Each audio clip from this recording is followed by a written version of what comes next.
সপ্তাহ ধরে পেঁয়াজের বাজার অস্থির। পেঁয়াজের মূল্য বৃদ্ধি নিয়ন্ত্রণে রাখার জন্য ভোক্তা অধিকারের অভিযান। কমতেছে না, কমবে স্যার। এখন হঠাৎ করে দামটা বেড়ে গেছে, কোনো কারণ তো নাই দাম বাড়ার। এখন পেঁয়াজের কি সংকট আছে? সংকট তো দেখতেছি। তো সংকট নাই, পেঁয়াজের যথেষ্ট মজুদ আছে, তাহলে দাম বাড়াইলো কেন?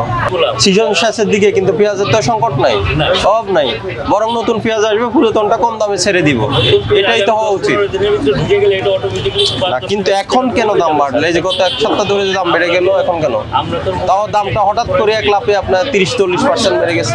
আপনারা ওই যে কি পেঁয়াজ অর্ডার দিলে কি পেঁয়াজ পাচ্ছেন না? পাচ্ছেন তো, পাচ্ছি।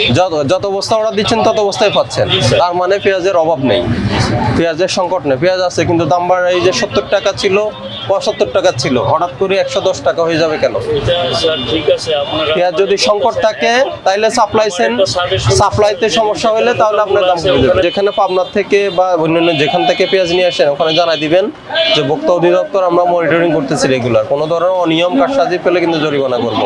হঠাৎ করে যদি মূল্য বৃদ্ধির একটা প্রবণতা থাকে ওখানে কিন্তু ব্যবস্থা নেব, এই মেসেজ জানাই দিবেন তাদের, ঠিক আছে?